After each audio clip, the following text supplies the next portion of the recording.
Hello all the students, welcome to Ace Cat. Hope you people are doing well. And cat को लेकर students एक अलग ही dedication and determination के साथ possibly you people are putting your efforts. Anyway, my name is Anil Chaudhary and I have been training the students for CAT for the last 22 years. And my forte is VARC. So students, when I talk about verbal ability and reading comprehension, I generally see so many students having a common complaint. Sir, despite all the efforts, we are never confident marking the answer. हमें पता ही नहीं चलता है कि मेरा answer सही होगा कि गलत होगा. एंड सो मेनी स्टूडेंट्स, वैसे जो बच्चे हमारे कोर्सेज के साथ जुड़े हुए हैं उन सबको तो बहुत डिटेल से और बहुत डेप्थ में जाकर हम लोग प्रैक्टिस करवाते ही हैं. But at the same time on this YouTube channel from today we are going to start with such a series of short videos where I'll be discussing one question per day. और ये जो questions हैं ये most expected question type है for CAT 2025. So majorly I'll be focusing on verbal ability, but meanwhile मैं बीच-बीच में reading comprehension के sets भी लेता रहूँगा. Anyway students, ऐसे कई सारे videos आपको इस channel पर मिलेंगे. I believe that एक-एक question भी आप मेरे साथ solve करोगे और उसके trick को समझोगे.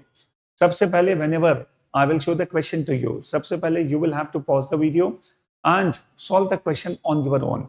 And after that, you will have to listen to my explanation so that you people can match कि सर ने जो समझाया और मैंने जो किया, क्या वो दोनों चीजें one and the same है या नहीं. If they are one and the same, that means students your thought process is appropriate.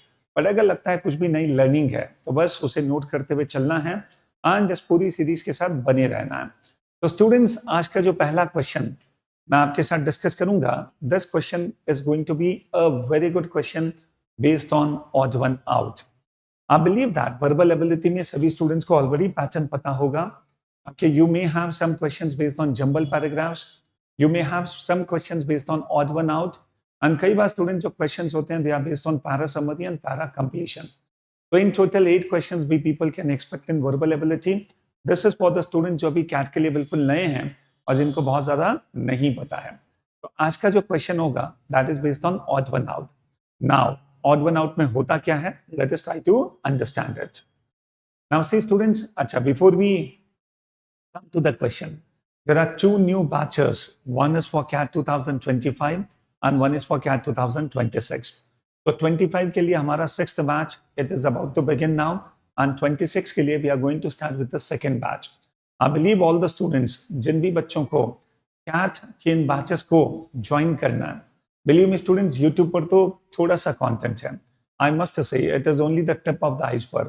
But हमारे साथ अगर CAT के डेप्थ में जाना है तो yes, you should become the part of this fantastic course, and the name of the course is Mission I am Possible. Students, इसके बहुत अच्छे फीचर्स हैं. मैं चाहूंगा कि आप पॉज करके इन सबको देखें. एंड किसी भी नेशनल लेवल के ऑप्शन से जब आप कंपेयर करोगे, you will find S CAT far more superior, far more better. And at the same time student, जिस तरह की पर्सनल मेंटोरिंग एस कैट देता है, that I personally believe that no one can match. So yes, you people do explore all these features.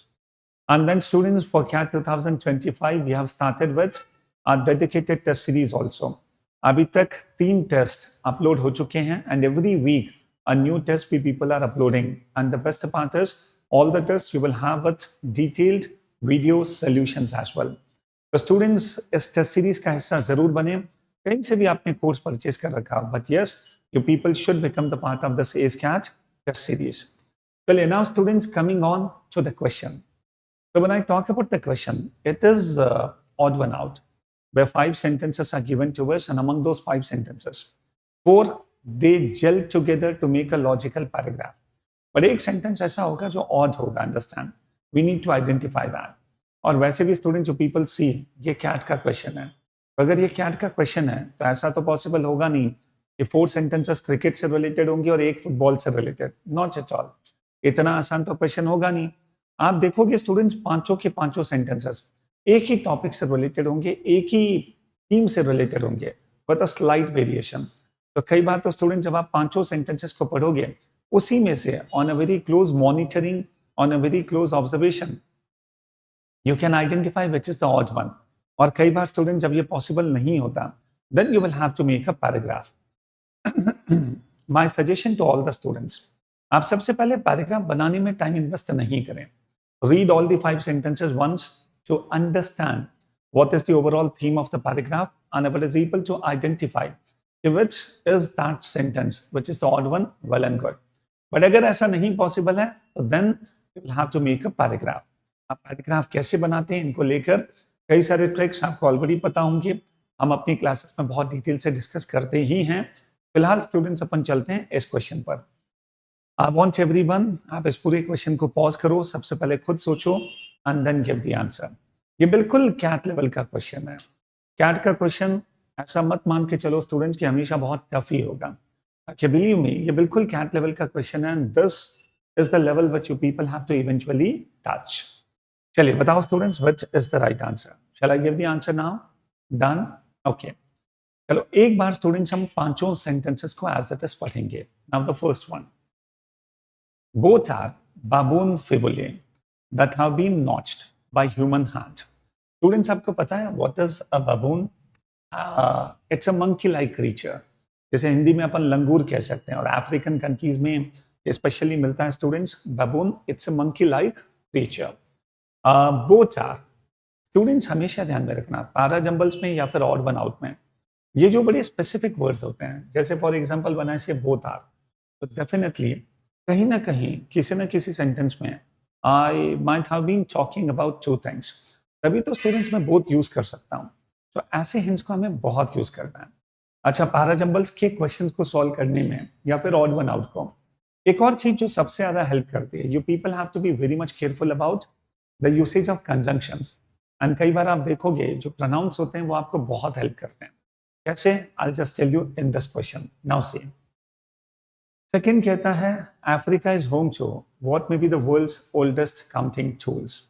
ऐसा लगता है students ये paragraph की स्टार्टिंग हो सकता है क्योंकि जो फर्स्ट सेंटेंस होता है वो हमेशा टॉपिक को इंट्रोड्यूस करता है. तो out of all the 4-5 sentences, identifying the first one should not be very tough. Coming on the third one, regardless of how things stood in the upper Paleolithic, in modern times, Africa lags behind other continents in world-class scientific research. Students, आपको पता है Paleolithic, Paleo का मतलब होता है ancient, old, lith का मतलब होता है stone.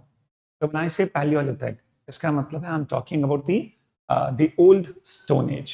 और उसके बाद आया था Neolithic, the new Stone Age. Understand?